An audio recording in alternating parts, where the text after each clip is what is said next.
Welcome, ladies and gentlemen, to episode 1 of the 4-Hour Monk Week. On this show, I will read one page of the 4-Hour Work Week every day and translate it into Catholic spiritual practices. So Tim Ferriss, the author of the 4-Hour Work Week, much vaunted and well-deserved, has basically hacked, as of 2007 and also more recently, the return on energy and effort for making money without killing yourself so that you have time for leisure and prayer and so forth. And so I'm going to apply the principles found in this book to leading a spiritual life that is efficient. Does that make sense? I'm going to provide frameworks for being a monk in 4 hours a week.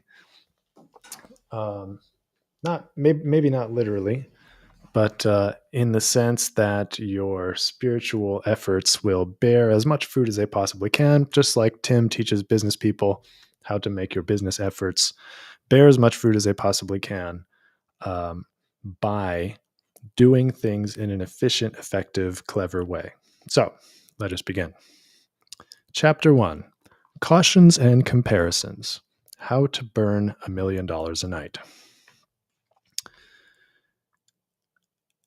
1 a.m., 30,000 feet over Las Vegas. His friends, drunk to the point of speaking in tongues, were asleep. It was just the two of us now in first class. He extended his hand to introduce himself, and an enormous, Looney Tunes enormous, diamond ring appeared from the ether as his fingers crossed under my reading light. So here we have Tim introducing a scene where he meets a very rich friend. And we might liken this to meeting a very decorated archbishop who has spent his career, climbing the ranks. And do you really need to do that? Is that really in your life path? Probably not. So let's read on. Tim is going to explain why you don't have to be this guy in order to achieve the goals that you have. So he's introducing his friend now. Mark was a legitimate magnate. He had, at different times, run practically all the gas stations, convenience stores, and gambling in South Carolina.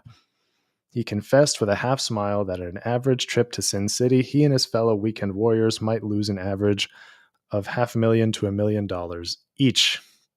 Nice. He sat up in his seat as the conversation drifted to my travels, but I was more interested in his astounding record of printing money. So, of all your businesses, which did you like the most? The answer took less than a second of thought. None of them. He explained that he had spent more than 30 years with people he didn't like to buy things he didn't need. Life had become a succession of trophy wives. He was on lucky number 3, expensive cars, and other empty bragging rights. Mark was one of the living dead. This is exactly where we don't want to end up. So like the archbishop who, wears, big giant bejeweled crosses and has lots of responsibility and gets lots of publicity, but maybe actually feels quite distant from God, maybe feels very trapped in his life, and maybe loses $1 million in Las Vegas every night. It's probably not that one. But in any case, this is a guy who, the metaphor isn't working great, so I'll just move on.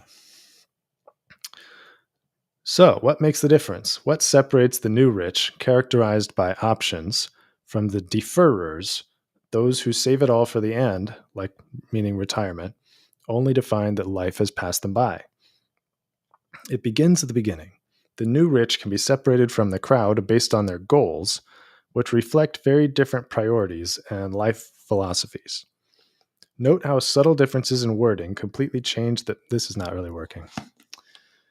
Thanks for coming along for the ride as I explore this flying improvised metaphor, which I really, really would like to just fit perfectly, but just doesn't quite line up. It's out there somewhere, though. I'm going to crack this. May God bless you.